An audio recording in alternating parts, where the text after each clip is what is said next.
Hello, and welcome to the weekly voice chat for the Men's Human Rights Discord server. We are the semi official Discord of the Men's Rights subreddit. This week's topic is Colombia and the new Ministry of Equality, and we're also going to be talking about men's rights in Latin America in general. We have something of a guest star today. Darkisha is going to be spearheading this topic. She is our in house expert, not exactly a guest because she's an admin, but she's going to be basically acting as an admin today. Now, these are free talks, so if you have questions, feel free to talk, but this is sort of going to be her show. But we do have a special update. If you remember last week's episode, we talked about dangerous jobs and male death in the workplace, and our very own Mr. Painter was talking about his job as a truck driver. He has a sad update, news story. Mr. Painter, if you'd like to share. Yeah, just very, very quickly. I found out on Wednesday that one of our guys, one of my colleagues from work, has ended up in a medically induced coma. He's also got quite severe facial injuries. From what I understand, he'd loaded his trailer, gone to leave, the load moved, so they had to call in a specialist crane to assist him. And as the crane went to lift the load or the vehicle, I'm not quite sure which. Unfortunately, the chains used for security were not quite tight enough. They've slipped and hit our driver pretty much square in the face. Um, so he got head, face injuries. They tried to bring him out of the coma yesterday. He didn't respond very well. Last I heard, he was back in a medically induced coma. So unfortunately, not good news from my end at the moment. If there's any news, I will let the group know going forward. But uh, obviously now time to hand over to Darkisha and let her do her thing. Well, thoughts towards him. Obviously, very troubling news, but a reflection and a reminder of the reality of what men face for society to carry on. So, thoughts with him. Best wishes for him. But, Darkisha, would you like to introduce us to the new Colombian Ministry of Equality? Yeah.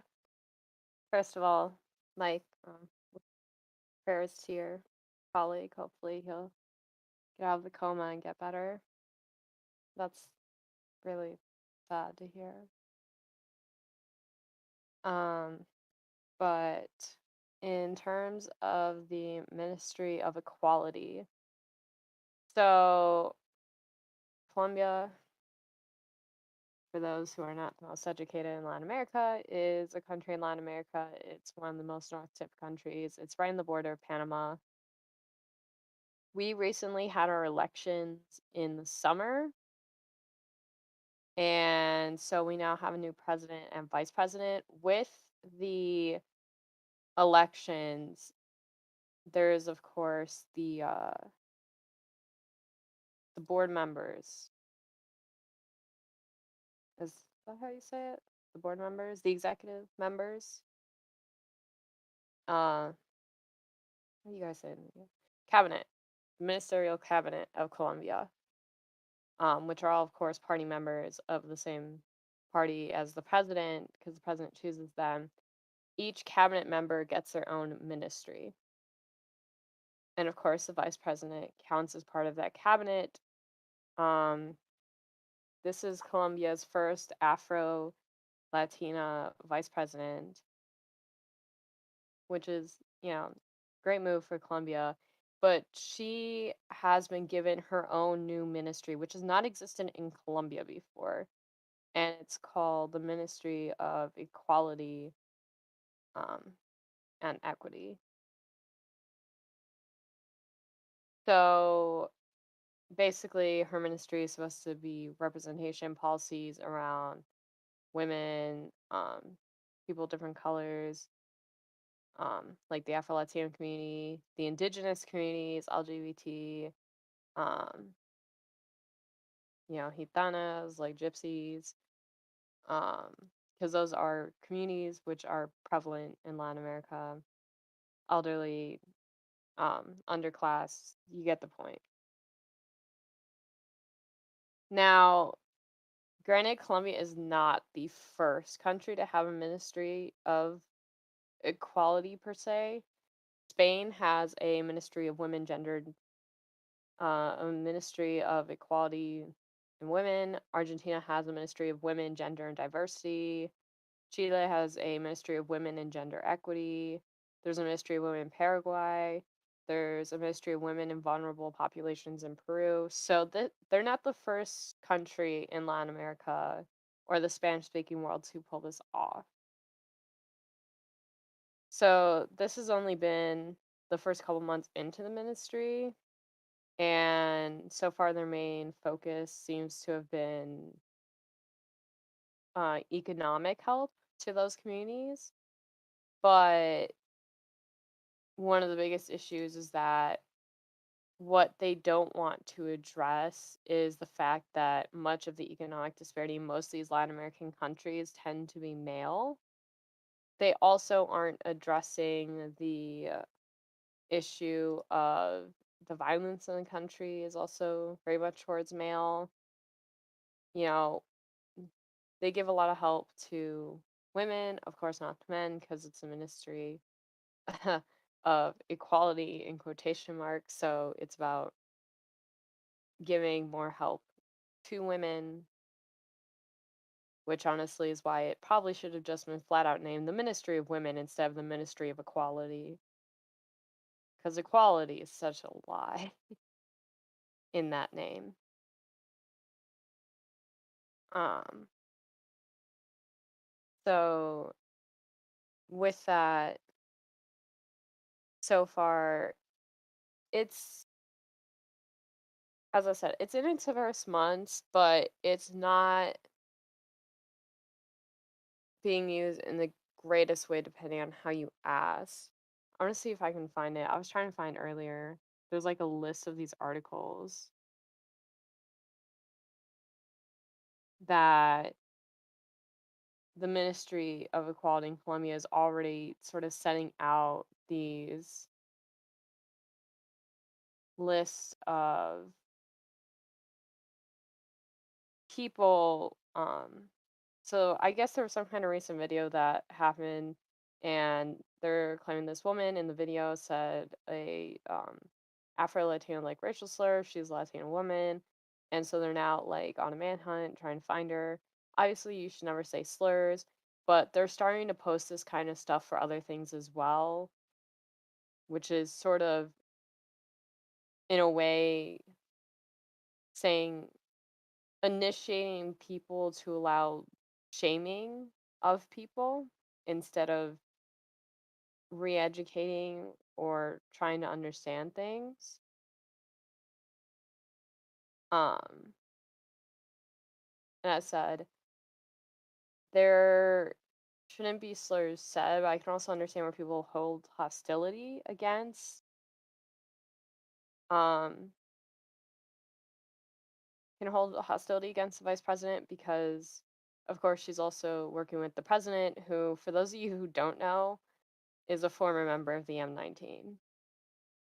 The M19 being a guerrilla warfare group that was pretty prominent in Colombia. Um, and obviously, that means during his time, he killed many people.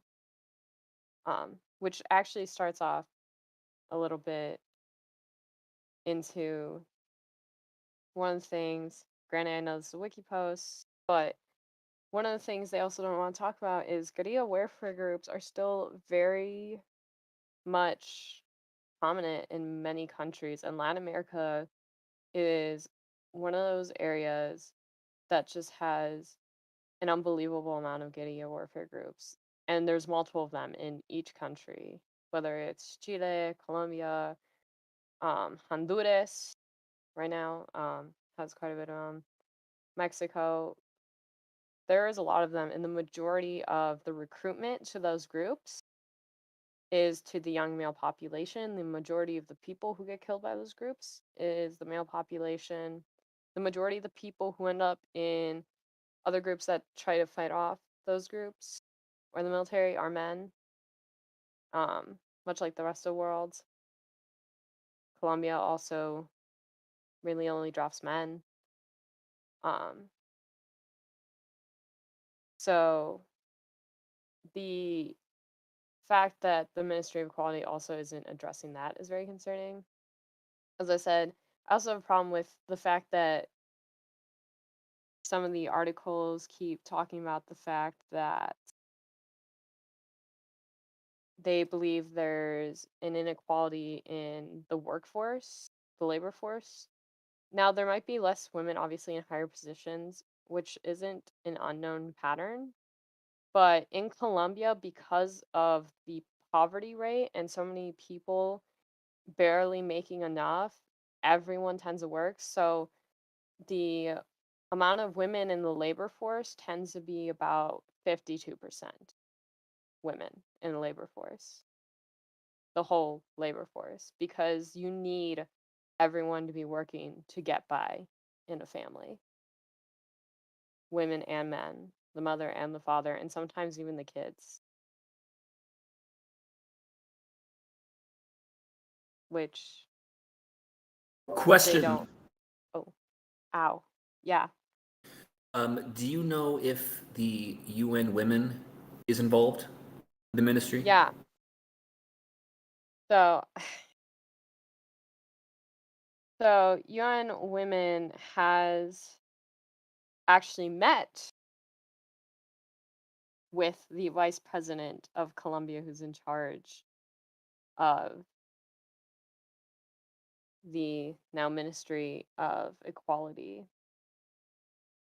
And supposedly, high remarks on that, supposedly, they are willing to offer resources to help out certain programs she may put in place.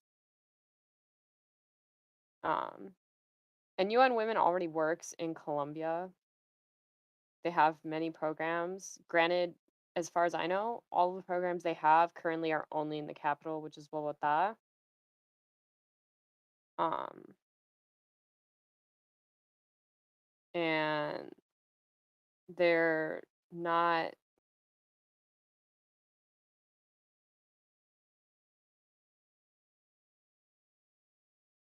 they're sort of limited to mainly health and education services and not really anything else in that specific area of Colombia. But UN Women funds ventures in Colombia already. As I said, they've met with the vice president. They know that she started this ministry. I have no doubt that they're going to be there. Um, so UN Women is deeply in that, regardless of how little they want to represent Latin America at all, most of their talks, because they don't have much Latino representation.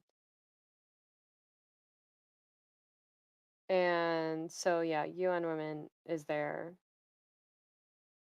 in the capital already, creating certain programs to help with the education of women in Colombia. But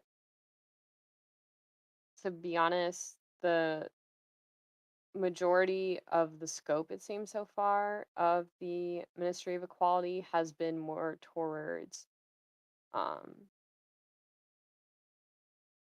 impoverished communities, which I know that's very basic to say because there's a lot of them.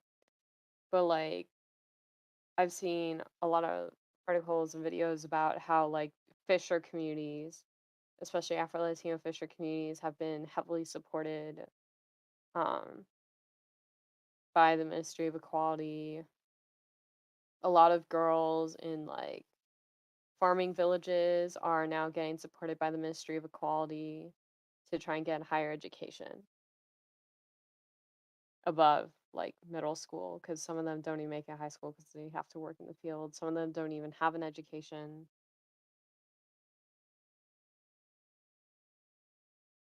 but obviously they're not taking a lot into account when it comes to the fact that they're called equality, the Ministry of Equality, and they aren't taking any male issues into account. And as I mentioned before, they keep saying, oh, well, there's a gap in the workforce. There isn't. 52% of women make up the labor force in Colombia. They're talking about femicide, which for me is not a topic they can really be bringing up as the majority. First of all, it's hard when it comes to collecting deaths in Latin America, especially in rural regions, but the majority of them are male because more males live in rural regions. And that's truthful for almost all of Latin America. And then on top of that, there is guerrilla warfare that still goes on certain places, and the majority of recruitment is with that. And my issue too, I mean, here's a good example. This isn't Colombia, but Brazil, here's a statistic. For every 1,000 adults um, that die, or for every 1,000 of like adults, yeah, for every 1,000 adults, 183 men will die and 89 women will die in Brazil. So that is, Can I just say something quickly about femicide and why I find it so insulting as a concept? Because the vast majority of those killed are men, and feminists say, well, that's not what femicide means. It means that women are killed just for being men. So the vast majority of victims are male, but the women are killed for a special reason of just being women. If that were true, then it wouldn't be the vast majority of men being killed. If women were being targeted specifically for being women in a way that men weren't, then logically, wouldn't you see the ratio of murders reversed? It's just so insulting to the majority of victims, and it completely ignores the actual problem, which is more dangerous for men and women going forward because you're not actually addressing the cause of the issue. So that just really irritates me. yeah. But the whole point of the femicide thing is to say that if a woman or a girl dies, it's an extra special tragedy that's worse than if a man dies. Yeah. And here's the thing too with femicide is what they don't account for, on top of the fact that men tend to die more in Latin America. Is it true that women die about every 36 hours or so in Honduras? Yeah, but equivalently, there's just as many men that die, if not more.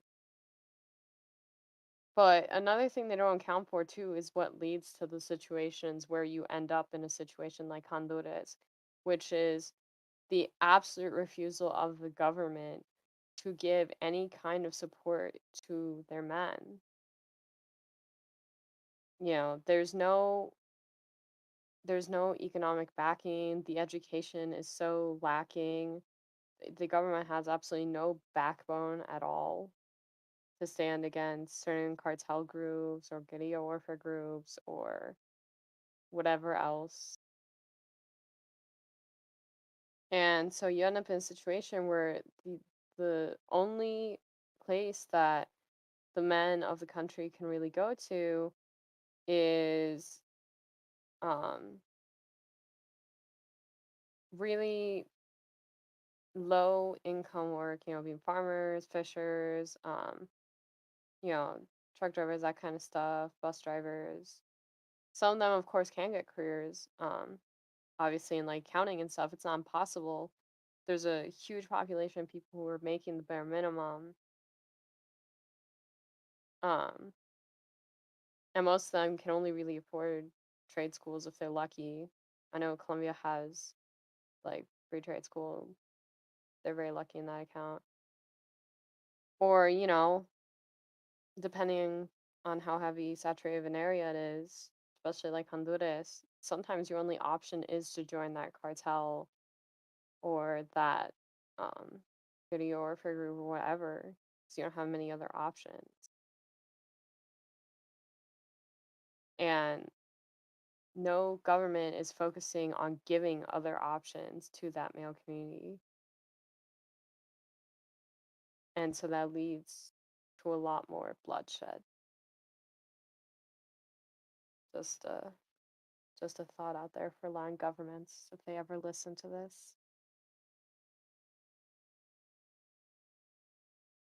And so that's one thing. And then also, I mean, the causes of death in Latin America um, are usually like, you know, diseases because our healthcare is not that great. Technology is not the most advanced over there. Of course, you know, creating warfare and stuff. Protests, of course, leads to many deaths. Currently in Peru, actually, there's a political protest going on, political crisis, honestly.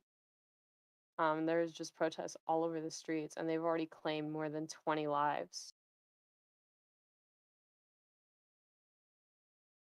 within the last couple of days or weeks or so that's been going on. They're trying to ask, it it seems they're trying to ask the current president to resign, is my fully understanding. I honestly wish I knew more about it. I've been focusing more when it comes to Latin American news on like Haiti right now. I knew protests were going on in Peru, but and Haiti, another great example. Haiti's absolutely in complete turmoil right now. Um, they have an unbelievable rate of violence. They have murderous gangs everywhere. It's unbelievably dangerous to raise to live there alone, much less the people who have to raise their children in Haiti. I mean, this year alone, about, and I know this is going to seem like a small number to people in bigger countries, but you know, for Haiti, this is pretty big of a number. Um, this year alone, like 1,448 people have been killed.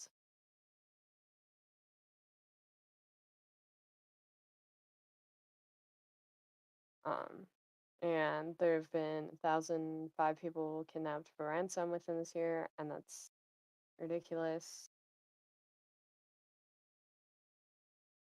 And people aren't aware that there's probably so many more numbers to that. And, you know, when it comes to Latin America, men are the biggest, greatest, and most expected protectors of all. I was seeing a video recently, and it's this village, and they're trying to keep everyone alive, and all the men in the community are the ones outside risking their life every night with what little they have, whether it be baseball bats, clubs. Um, I mean, this sounds stereotypical, but literally like slippers, whatever it is they can grab to try and defend their community and their women and their children from being harmed. You know, and that's the way it's sort of always been. Is Latin America always paints males as the protector. You know, he has to be the breadwinner, he has to be the protector, he has to defend his family at all costs, regardless of what happens.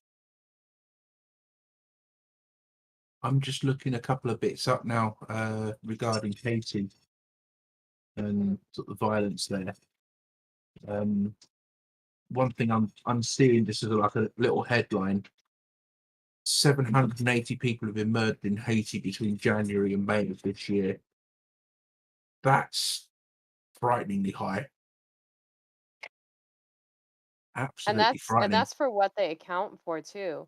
As I Mm. said, that's the other thing I can't that's really hard.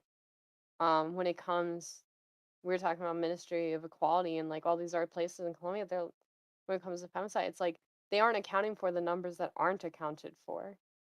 That's just what the government has. That doesn't even count for people they haven't found yet. Um, One of the biggest problem in Colombia is the desaparecidos, the disappeared, the people you never see again. We all know they're like, we all don't want them to be gone, but we generally know that they are gone. They made a song. Well, the song's been here a while, but a big movement a while ago, with the song Hasta la Raíz, with a group of people gathered from different Latin American countries for those desaparecidos, sort of marching and asking what happened to the people who've disappeared. But yeah, that's the actual number that they currently have recorded on what they've counted so far, which probably is not even a third of what the real number probably is, because I mean, it's dangerous for anybody to even walk and like count officially in the streets. And so many people are leaving Haiti. All right, Mm. this is gonna be a personal story. I have a friend on the Coast Guard. He is currently in Puerto, well, he's in Puerto Rico right now in San Juan, but he, well, was. He's sort of between there and like St. Thomas, Puerto Rico and St. Thomas. And he was talking about they saved 30 Haitians the other day.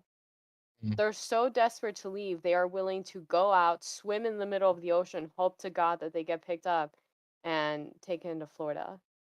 Yeah, yeah.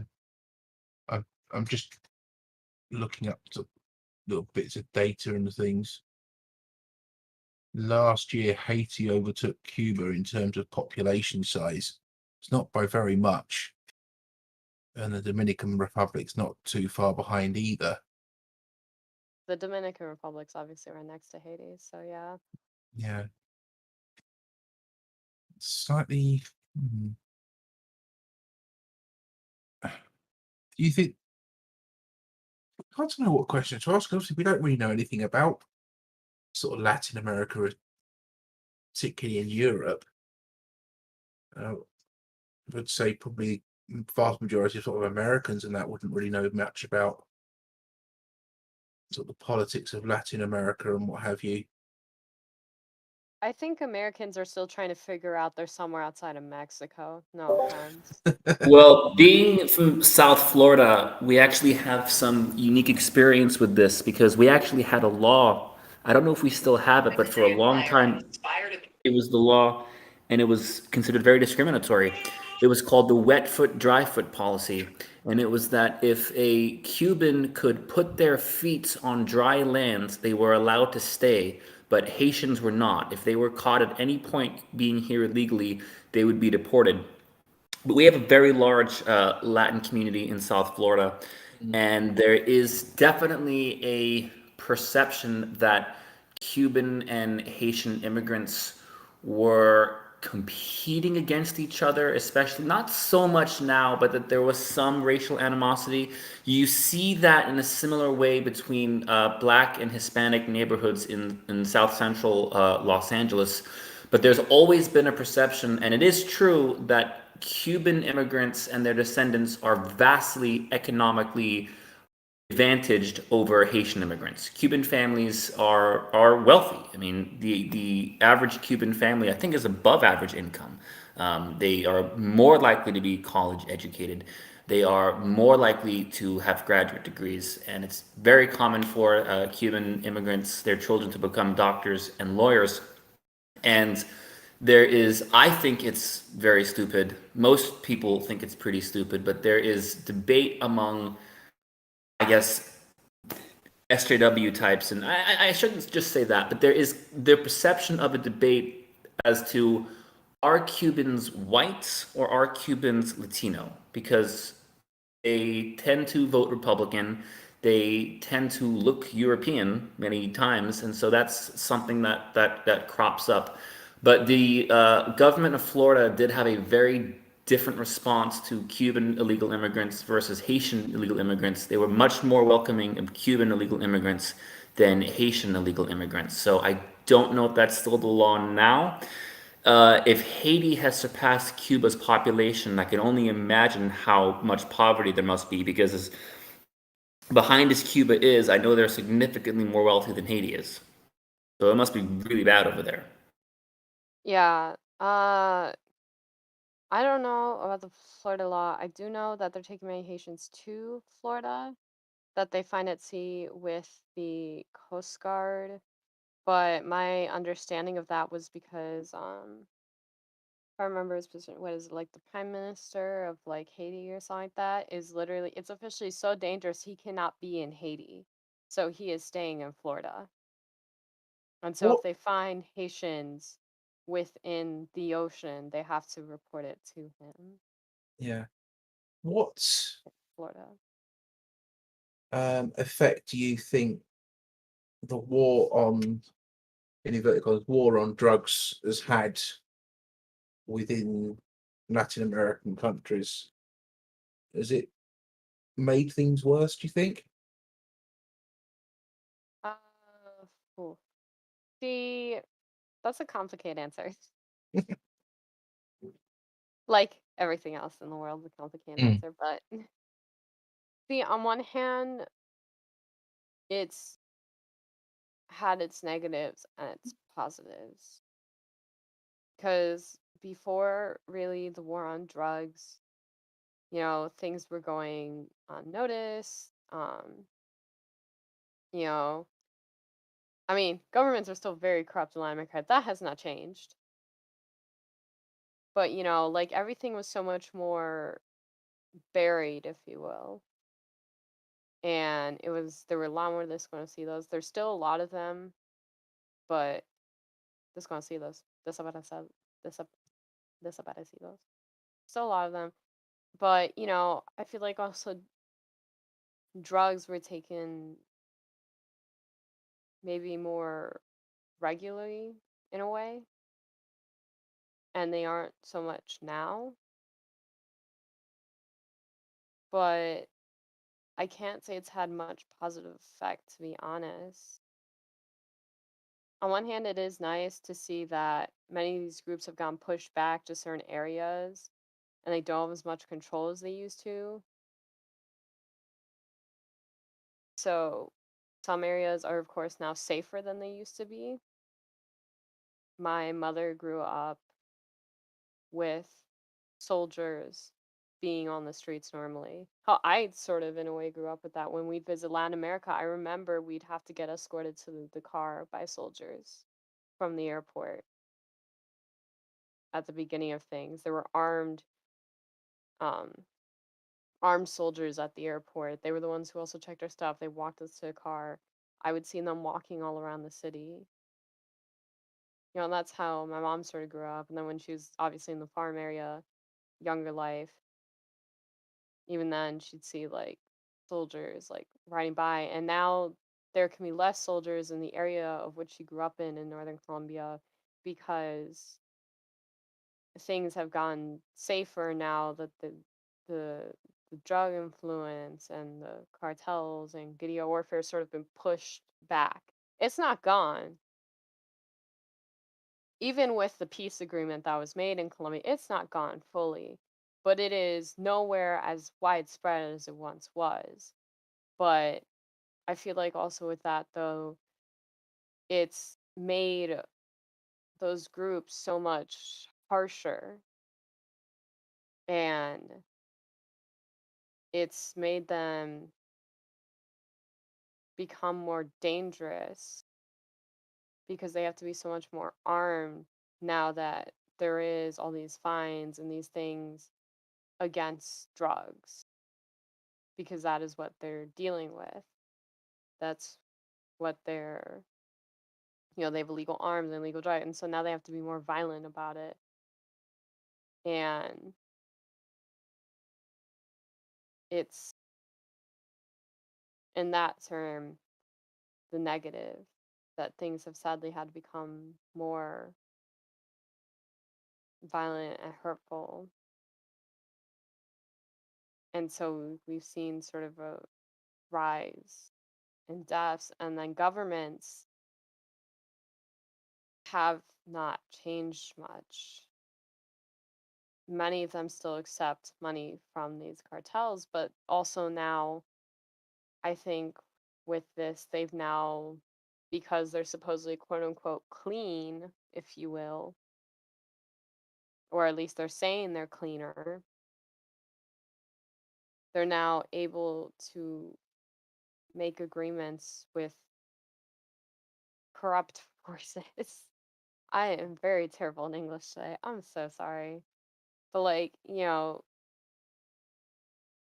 they're taking money from different places that maybe they didn't have access to before. The now former president of Brazil, thank God. Oh my God, Bolsonaro's gone. I know we're not supposed to be political here, but hallelujah. That the former president's out. He was terrible, but he was giving so much land away, which I'm not saying he couldn't do in the past, but now that he had more contracts with people doing development and stuff like that and farmers, that took so much more of the rainforest. That hurts the indigenous groups that live in the rainforest. That's taking away their home. That's taking away the animals' home. That's, and I give him more money. And, if he's getting supported by, I can't prove this, but like, you know, there's a crisis in Brazil with the fact that, and with Paraguay too.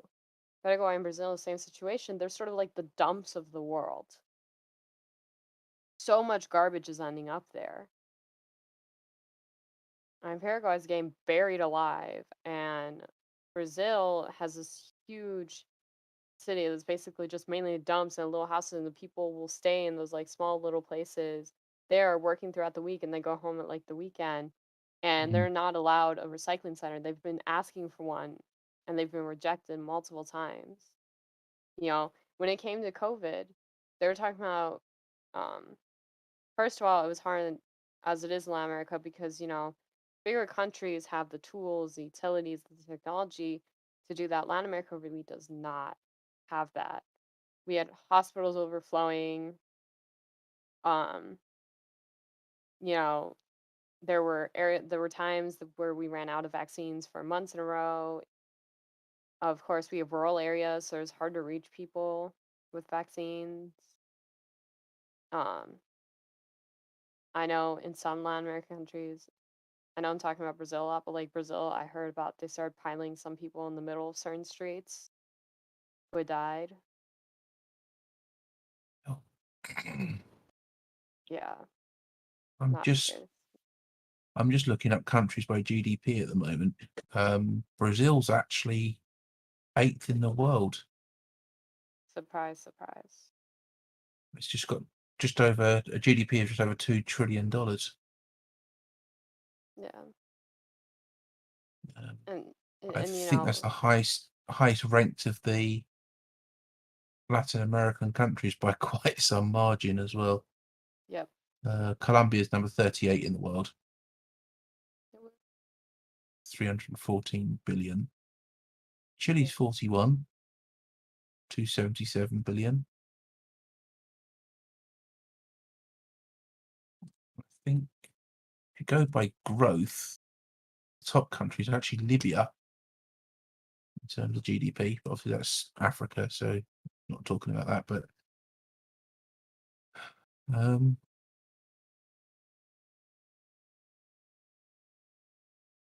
do you think sort of the Latin American countries moving to sort of Western style democracies is going to help the situation? Do you think it could make it worse? What's the solution to the problems, do you think, in Latin America? I'm saying a lot. I feel so bad.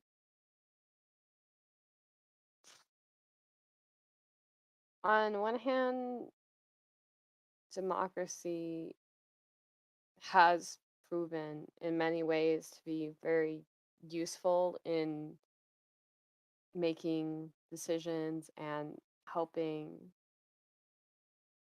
sort of change in the countries. but at the same time, there is,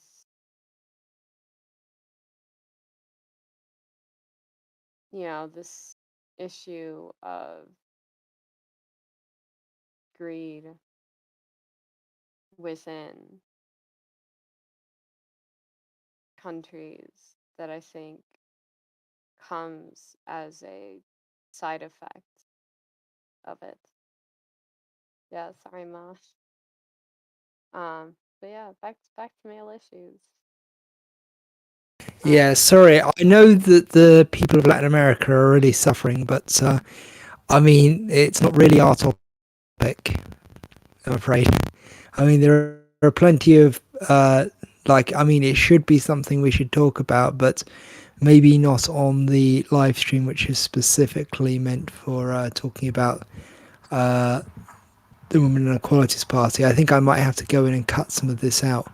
But yeah, the one of the most interesting things about Women and Equalities sort of commissions is how they actually name them. Like very on the nose, the UK Ministry of Equality is named the UK Ministry of Equality of Women and Equalities. So the word woman comes first in that line, and so it's very interesting. It's a very unequal title, isn't it? yeah. Well, yeah. I mean, some countries, as I noted earlier when I listed off, straight up basically don't hide the fact it's only for women. Countries like Colombia want to call it the Equality Ministry of Equality, and it is just they really shouldn't be calling it that because they aren't thinking of equality. If they were thinking about equality, they wouldn't be refusing to really address the issues of the amount of men killed every day, um, or life expectancy gaps and everything. I know we can't do much about that, but if I remember right, currently in Latin America, it's 73 for men and like 80 to 85 for women. That's a good, good, good gap right there of about like Yeah. 7 years or more. One thing that I've always found interesting is that many of these equality commissions specifically refuse to employ men as in any leadership capacity at all. Yeah, because they're not actually interested in equality at the end of the day. It's all about, Yeah. you know, if they want to have women in power, it's always been about power. It's the modus operandi of the feminist movement at the end of the day. It doesn't matter what language the feminists speak, the color of their skin, country they live in. It's all about power. Yeah. It was never about equality. So, take the identity of these organizations with a big pinch of salt. So that's my view on that particular subject. Might have killed the conversation dead, but there we go. Which is interesting too, because I think, especially in Latin America, that really doesn't make sense. At least to me, because many of the tribes we have are not unequal in leadership. There is a male and a female running it. There is like roles, but it's not it's not it's like agreed upon roles. It's peaceful. They work together. Or there are female leaders of many tribes. Um, there was sadly one who got killed. She was the leader of one of her indigenous tribes, and she sadly got assassinated trying to fight for the preservation of a certain portion of the rainforest. But she was nonetheless the leader of a tribe. an indigenous group. So it's interesting how we went from how it seems there's such a hunger for power when you see these ministries for women, and just, I mean, I don't want to make it sound crazy, but a hunger to take over. when when you look at the original people, you do not see that. You see collaboration, you see um, people working together, you see a balance.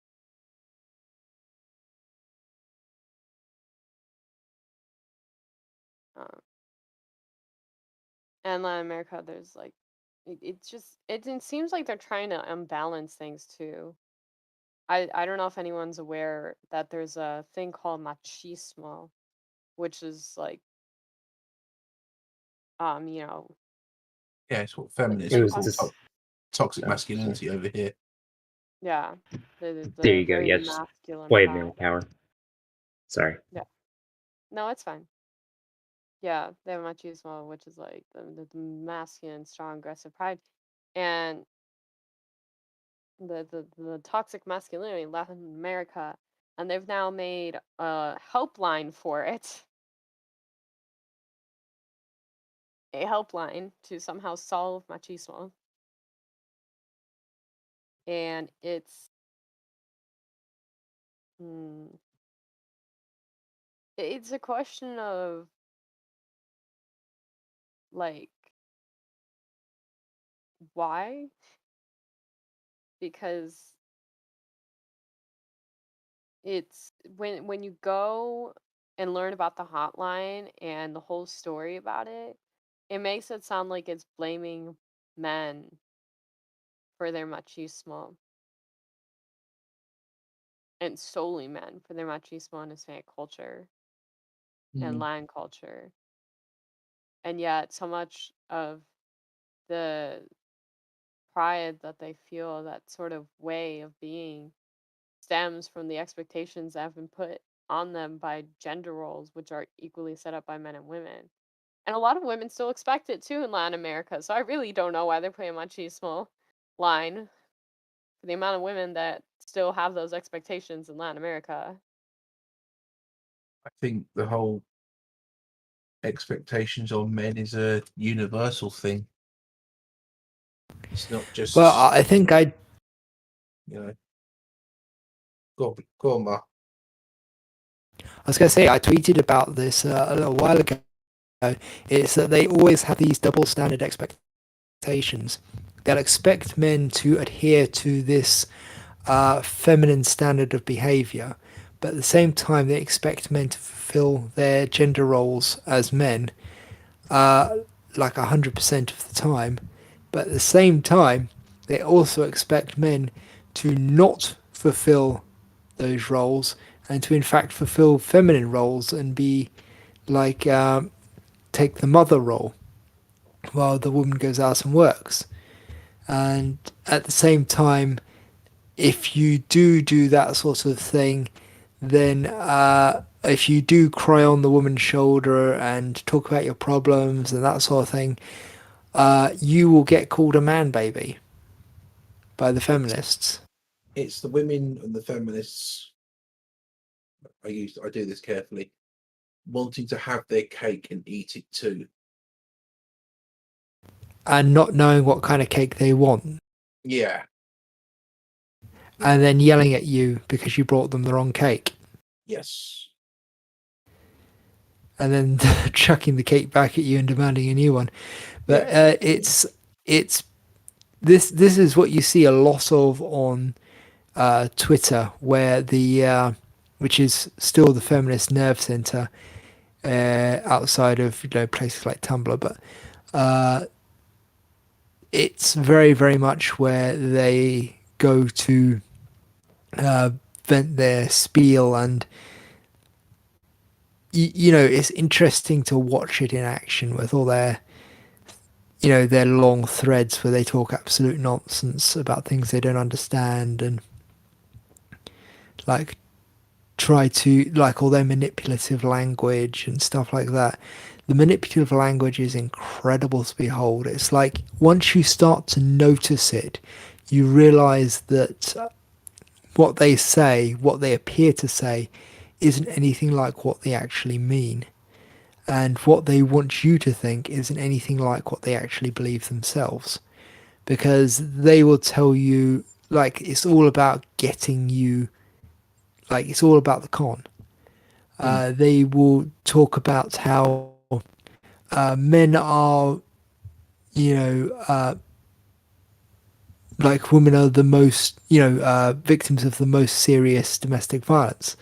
But they won't ever really quantify that except saying, look, women are the victims of most intimate partner murders that occur in the home on the day of Tuesday with a spanner.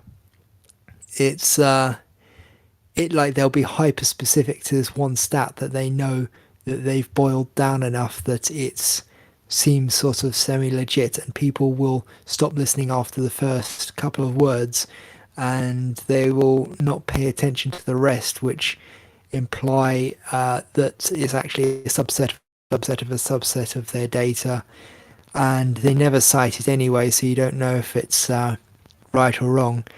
But half their stats are manufactured anyway, and they'll have things like Michael Flood likes to send me this one where it says that almost 100% of murders of men by women in the home are self-defense, and exactly 0% of murders of women by men are self-defense, which is very, very interesting, because it's that is one of the signs of a cooked stat, is when they give you an exact number like that, 0%, and the other number is so suspiciously high, because we know that women murder men for the money, we know they murder them for all sorts of things. We also know that they always claim self-defense, they always claim that he was abusing her, that he was raping her, and the man can't say anything because he's dead. And this is stuff that is schooled into them by the lawyers. This is why you'll have people like that woman who cut the man's penis off. She goes to the police and she says, yeah, I did it because he wanted a divorce. And then come round the trial, suddenly she's flipped her story and she's saying that he was abusing her. And I don't know if he was abusing her or not, but it's awfully suspicious and convenient that she flips her story like that. And the courts will almost always buy this sort of thing because of gynocentrism. But what I'm getting at here is that they do cook their stats, and then they use them to back up the idea that, it's more serious when a woman is hurt. But they never talk about the male suicide epidemic and how that's been linked directly to domestic violence. They never talk about the male homelessness epidemic. I said, and they use those stats as an excuse too. Yeah, To create they use things like the machismo hotline, all of that. I would not be surprised if there was maybe more domestic violence towards men than women in Latin America, but we will never know, because there's such a stigma in Latin America against guys reporting. Like, they're quite literally laughed at and shamed.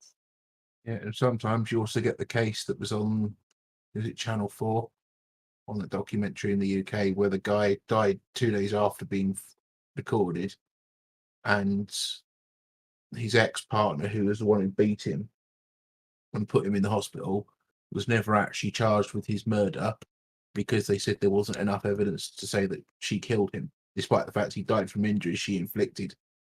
So it wasn't actually recorded as an intimate partner homicide.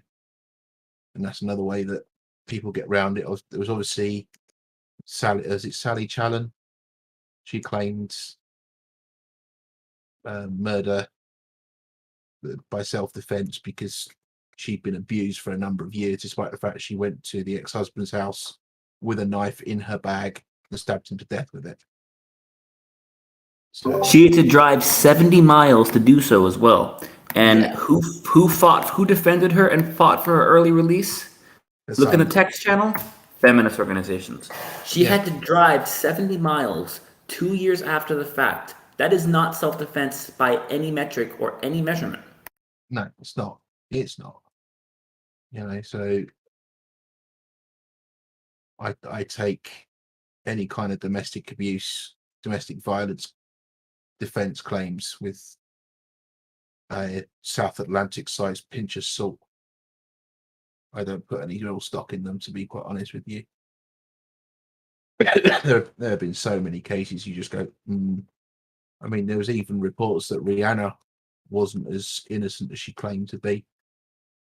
She was actually hitting, can't remember his name, but Chris Brown while he was driving. So he slugged the one to stop her, essentially. Now that is interesting, and it's very, very interesting that the way they spin everything around. The man is always guilty. Like the woman is hitting him, and she's still an innocent, but he hits her back, stop her from making him crash, and suddenly he's the villain. He's the abuser.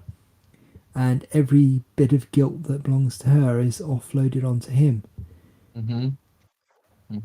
I wonder how domestic violence rates would look if we took nagging, in inverted commas, as a form of domestic abuse. Well, if you did that to a woman, it'd be called emotional violence. Yeah, but if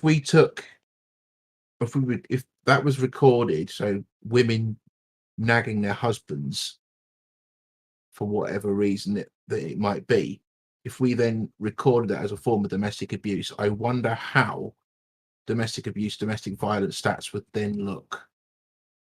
I think there's a very, very big reason why they don't record that as a form of domestic abuse. They are very, very careful about what they record. Yes, they are. That's why IPV is one of our most fraught subjects, I think. And it's why Made to Penetrate is never recorded as a form of rape. It's because the feminists went in there and said, no, you can't do that. You can't prosecute this as a rape. At best, you can prosecute it as made to have sex without consent, which is basically what the UK law is titled. UK's legal definition of rape includes the penal distinction. Most laws that feminists get their hands onto, including India's, which was going to be completely equal until they got their hands on it. And if you realise these are the people who are running these equality commissions, these equality ministries, and these equity and social justice ministries, which is what they're often called as well. And the problem is that they claim, some of them will try to claim that they're gonna help men and boys. All they're doing is instead they're trying to brainwash them. They're not trying to help them. They're not trying to teach them maybe how to deal. I don't mean in a bad way how to deal with the masculinity, but there's a connection between father and son where he teaches his son his masculinity and how it works, if you will, and the ways it can go, and guides him through it. They're basically, in a way, trying to find a way to intercede in that training and train them to whatever it is they want. How many times have we spoken on a Sunday evening and we've said the only real way to fix Western society is to put fathers back into homes? Yeah. We all know it. Exactly. Also, Go on. no, you can finish. I was just going to say, we all know it's the truth, but we all know it will never happen because that will completely and utterly destroy 60, 70, 80 years of feminist programming and agitation. Mm, Yeah. I was just gonna bring up real quick, just to bring it back to Latin America real quick. So I was looking at these stats by Pan American Health Organization, and it's saying almost about 4 times more of the suicides in Latin America are men. Not 2 or 3, almost 4 times. Mm. That's crazy. And you have to wonder why men want to kill themselves so much. Maybe it's because they're being domestically abused. Maybe it's because they're being the butt of society. Maybe it's because there's the machismo hotline. And to be honest, if I could speak Spanish, I would absolutely want to listen in on that because it sounds like it would be absolutely hilarious. It honestly does. Like, unless you have men phoning up thinking it's some sort of like helpline for men that's going to help them with their emotional problems and things like that, in which case it's just tragic. But the That's what way they it try to sounds like sell it's it meant to be. as. They try to sell it as, oh, it's called the machismo helpline, but it's because the machismo is causing all the pain you're feeling right now. So call us and we'll help you figure out how to end your pain. But Yeah. You know, the fact that they think that just goes to show they don't understand men at all, mm, or what they're going through, or anything. Like the fact that they think it's the way you think about your feelings that is the reason. You know, just like the way you're bottling up, you're giving into toxic machismo. It's yeah, like stereotypes. That's the big issue that men suffer. It's stereotypes. It's not the fact that culture has decided that men have to be 50 different contradictory things at once, and they don't get any help with their actual real problems. And if they do need help, they're on their own. And if they try to get help from the police or from any of these charities and things, then they are labeled the abuser. And I mean this quite literally because this is the Australian Judicial Court handbook that we went through, and which Michael Flood has absolutely refused to respond to in any way, shape, or form. Is they have an entire page dedicated to making male victims into male perpetrators. And this is how it happens. They go through this list of things they've got to like talk through with the man, and they like if he says the wrong thing, and a lot of these things they've pegged as the wrong thing are completely innocent things that most abuse victims would say, then that guy is a manipulator and he's trying to Darvo the woman, which is one of their new favourite phrases, Darvo. It means to basically turn the abuse on your victim, and the victim is the abuser and you are their helpless victim. And it's a crime which is it is breathtakingly, absolutely, completely the boldest thing I've ever seen. It's you are if men tried this, they would absolutely be shot down over it. Like there's absolutely no way that men could ever get away with saying that women are trying to turn like them abusing men into them being abused by men, even though that's often what happens. it is. It's what happens often. This is projection. Do you know how many women in general that I have seen that sit here and blame their decisions on men?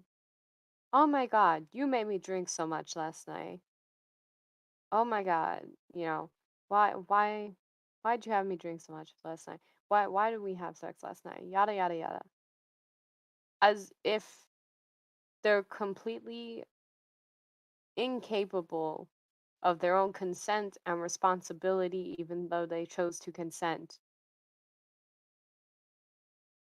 It's another thing the feminist movement has done, isn't it? It's infantilized women to such a degree that they can't see, that they are responsible for making their own decisions at the end of the day. These strong, independent women who can't make decisions for themselves. Yeah. It's just, it's so bad. And it's widespread. It's everywhere. It is. Everywhere. The US, Absolutely. the UK, India, parts of Asia, Europe, Africa, Latin America. It's everywhere. Yeah. It's only getting worse as well, which is part of the reason I've said in the past that not only is feminism deeply misandrist, it's also deeply misogynistic Yeah. at And it's its also, very core. yeah. And it's also just like, and it gets worse depending on the culture it enters too.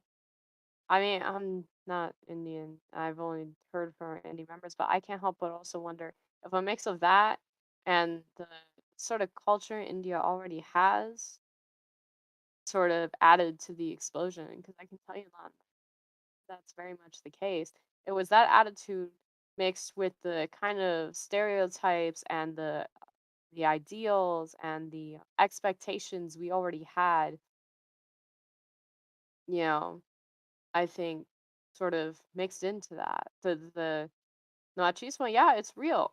But, you know, the only reason there are some things that need to be fixed about it, maybe, but the way they're trying to fix it, the way they're picturing it, only came along because of that mixed with how machismo was created from expectations already set Mm. that were pretty toxic, but were set because maybe at the time they were necessary.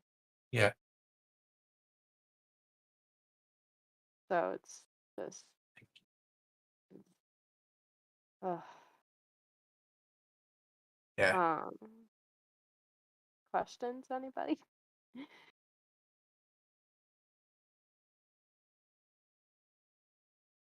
This this got deep.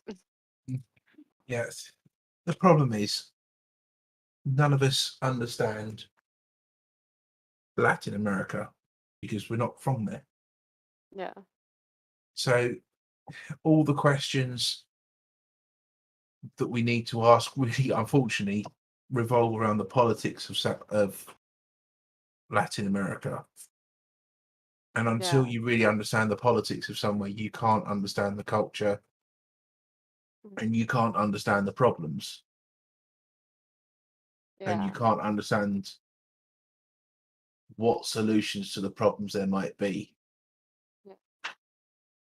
I mean, So Well, hopefully this talk may bring some more Latin Americans into the server and we can start learning more. yeah, it would be great if we could. no, that'd be fantastic. I think it needs to be talked about more too. People need to start being corrected in what they write about. I don't know if it's get political. That's one of the biggest issues I find all the time when I'm on the internet is I find myself having to correct people's posts because they are posting stuff they either A haven't read or B don't understand or both. Yeah. And so then it becomes this never-ending issue that they're posting misinformation. I mean, a great idea, great example, I mean, is so I put earlier a wiki post and it's about the biggest massacre in Latin America in Mozote, which happened in El Salvador, which is a Central American country, Mm. and it killed almost about 1,000 civilians, men, women, and children. No one was spared. And it lasted 2 days. It was absolutely terrible. And I know Wiki's not supposed to be something you trust, but Wiki, when I posted Wiki, it was so unbiased that I put a second article about it written by El País, which I guess is like my understanding U.S. article or U.S. I don't know. It says USA here, but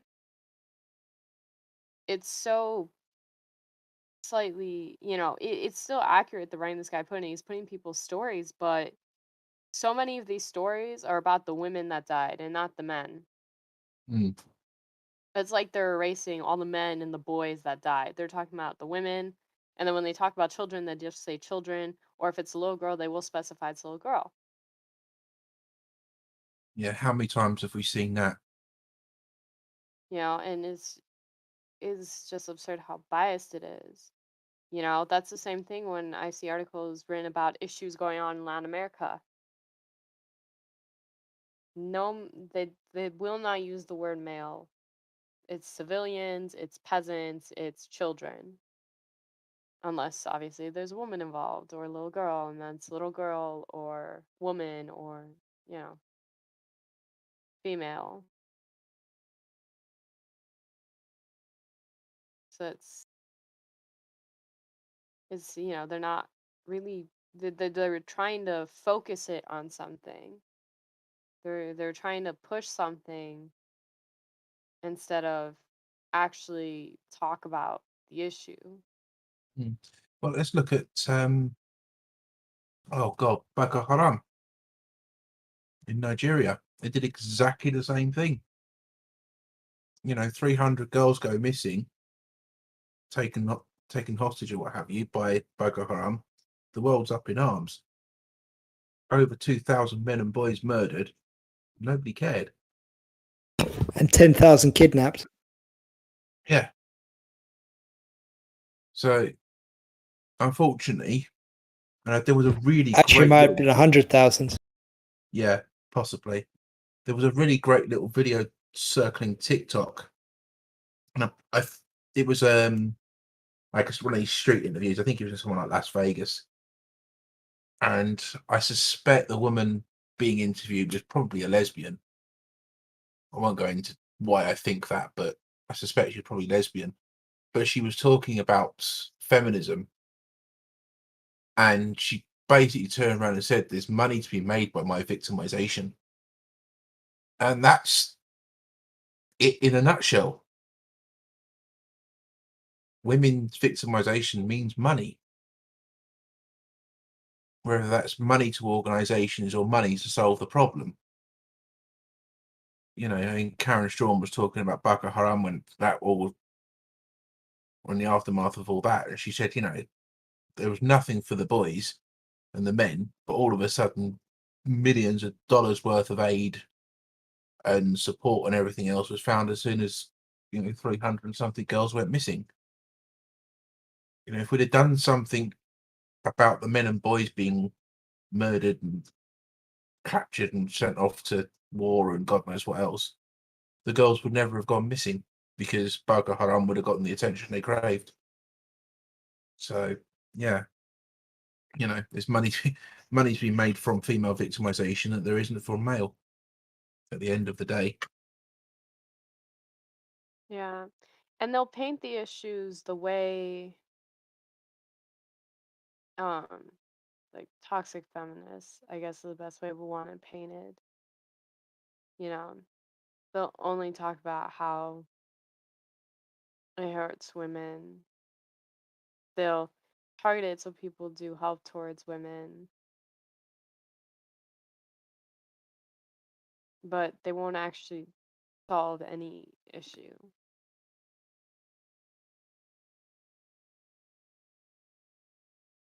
They there's no accurate reporting anymore about those issues, and it just gets more biased. And They don't want to solve the issues because there's no money to be made in that. I mean, could you imagine if domestic violence got solved tomorrow? What would the likes of Women's Aid or what have you end up doing? Because there'd be no more money. They'd have to find another issue to create a hue and cry about. That's maybe disproportionate to the actual scale of the problem.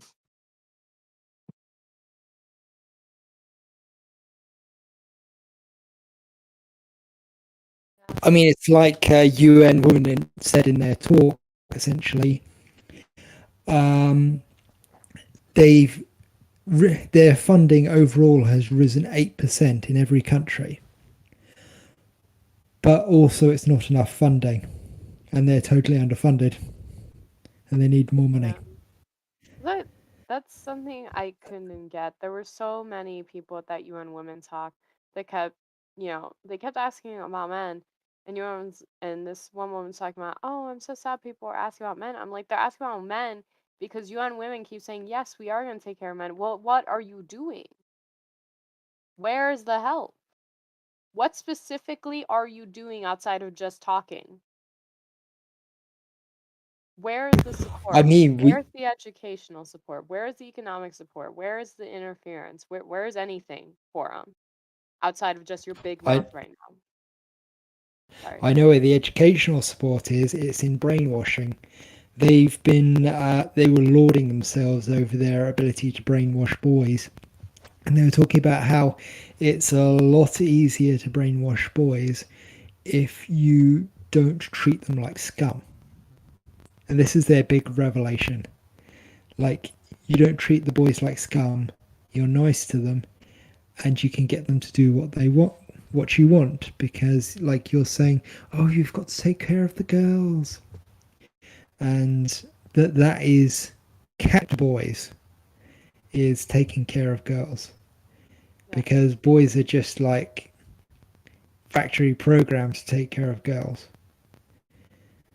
So you dangle girls in danger in front of boys, and they'll be like, oh no. But if you tell the boys that they're awful and they are scum and they are hurting girls themselves, they'll go like, no, I'm not. And they'll see through you. So I am actually worried that they've finally learnt their lesson, and they've learnt to be a lot more canny about how they approach boys. And so you might see a lot less of this stuff where boys are forced to stand up in front of the class and say sorry for being male. But you'll also see a lot less resistance to their public policies, which hurt men in a much more subtle but much more profound way. It's like I was trying to say with the tweets earlier. Sorry to go back to it, but when I say that they are saying that, it's more women are in more danger, like domestic violence against women is more serious. They are undervaluing all of the serious ways in which domestic violence affects men. And this is something that you see in, like, they're going to be teaching the boys this. They're going to be going to the boys and saying, oh, domestic violence, it only affects girls, It's only boys who do it to girls. So, you better be a good boy and you better report any boys who are hitting the girls. And they go, right, yeah, sure.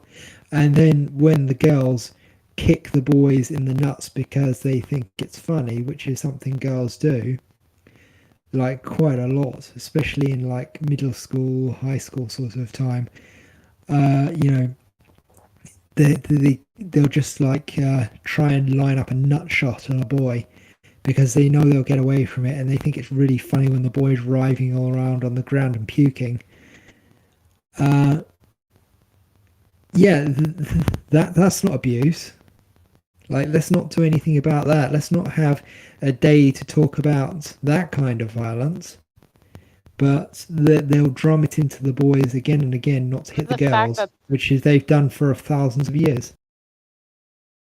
yeah, you started to words I was gonna say, or not talk about the fact that so many boys are taught not to hit girls, and then girls, it's like, oh, well, I mean, if he deserved it, if he earned it, oh, so a guy just can randomly earn having the living daylights kicked out of his nuts, or the scratches around him, or a bitch slap to the face, or getting beat with whatever. He earned that. What's this whole idea of earning things? Where's your scale for that? And does it ever apply to women? And it doesn't.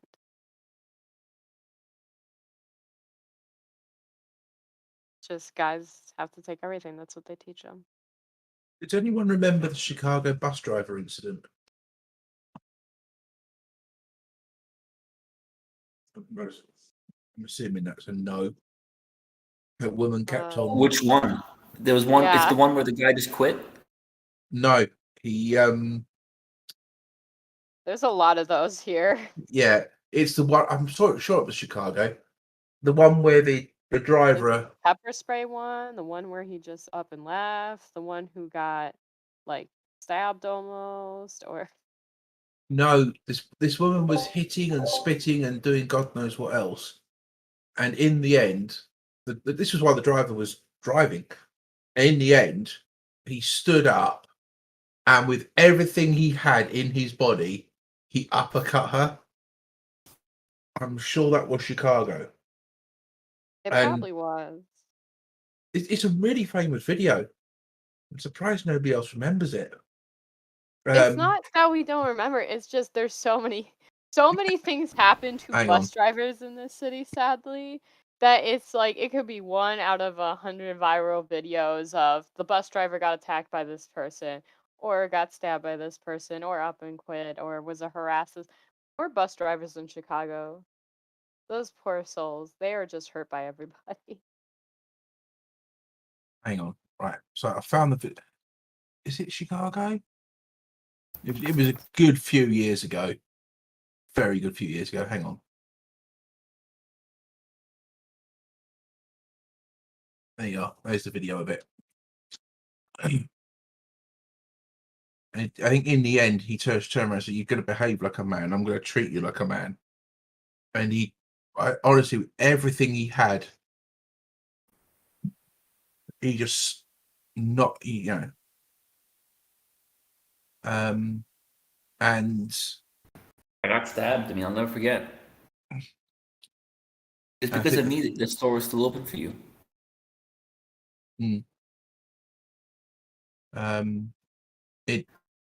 And after he hit her, there was people shouting, "You can't do that. That's a female." So what's that got to do with it? At the end of the day, if she wants to behave in that manner, ask any man, or 99% of men, they will tell you if another man hits them, they're gonna respond in kind. This does remind me of a paper on our citations list at menarhuman.com, which essentially says that equal rights for women is seen as discrimination against them because treating a woman like a man is considered abusive. Yeah. I think Paul Elam said that on many occasions, that equality for women is a step down.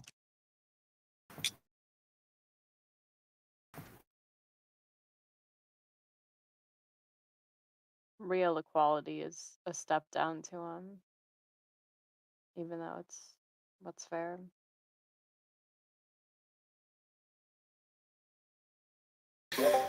Well, this was very interesting. I wish we could delve more into this, but I have a feeling that this story is not finished, and this is something that we're going to watch develop over the upcoming months and years. And I think we can guess what direction it's going to go.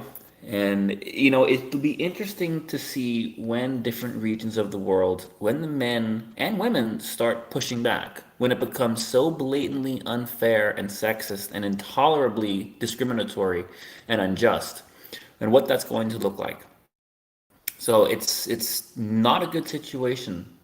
It is not healthy for the world to be so committed in pitting one gender against the other and pinning one gender with the blame and fault of all society's ills. So thank you very much, Darkisha. Do you want to take us out? Yeah. Thank you all for being here, for hearing this topic out. For those who spoke, thank you so much. When there are updates, we'll let you all know. This has been the Men Human Rights Discord server, the semi-official Discord server of the Men Human Rights subreddit. We are here every Saturday at 1:30 p.m. Central, 2:30 p.m. Eastern, which is 7:30 in the UK. We always love hearing what everyone has to say and having you guys here. If you ever have a topic idea, you can message Men Are Human, Blue Orange, M Painter, or myself, and hope to see you guys next week.